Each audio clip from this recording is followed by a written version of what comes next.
அனைவருக்கும் இனிய உழைப்பாளர் தினம் நல்வாழ்த்துக்கள். என்ன தொழில் செய்தால் என்ன, எந்த தொழில் செஞ்சாலும் அதை பிடிச்சி செஞ்சாலே போதும். இந்த மாதம் 31 வாரம் இருக்குன்னு நினச்சேன். செல்வா தான் காலையில் சொல்லிட்டு இருந்தா, லூசரிக்கு 1ஆம் தேதிடி அப்படின்னு. காலைல சாப்பாடை மட்டும் வச்சு விட்டுவிட்டு என்ன குழம்பு வைக்கிறதுனே தெரியல. நல்ல வேலை செல்வா வாடி மீன் வாங்க போகலான்னு சொன்னா ஒரே ஜாலியாக கிளம்பியாச்சு.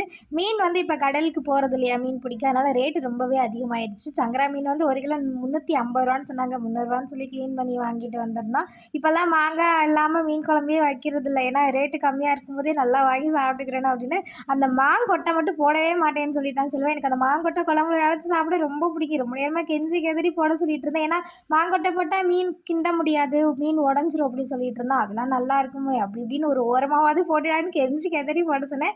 அங்கிட்டு குழம்பு வச்சுட்டு இருக்கும்போதே இந்த சைடு ஆளுக்கு 2 மீன் அப்படின்னு ஒரு சைடு மீனும் பொரிச்சாச்சு. செல்வா என்ன ஒரு மூவி பார்த்துட்டு இருந்தான். அங்கிட்டு பார்த்துட்டு இங்கிட்டு வரதுக்குள்ளே மீன் கறியிடுச்சு. ஆனால் பரவாயில்ல, டேஸ்ட்டு நல்லா இருந்தது. ஆனால் அன்றைக்கி குழம்பு செம்மையாக இருந்தது. அந்த மாங்காய் தான் கொஞ்சம் புளிப்பாக இருந்தது. பட் வந்து நல்லா டேஸ்ட்டாக நல்லா சாப்பிட்டாச்சுப்பா இன்றைக்கி காலையில். அப்படின்னு குட்டி குட்டி வேலை தான், எல்லாத்தையும் முடிச்சுட்டு கொஞ்சம் நேரம் ரெஸ்ட் எடுக்கலாம். இன்றைக்கி நம்ம ஃபேமிலியில் ரக்ஷனா, குணவதி, மலையரசி, முகமது நபீஸ் அவங்களுக்கு இனிய பிறந்த நாள் நல்வாழ்த்துக்கள். பாய் பாய்.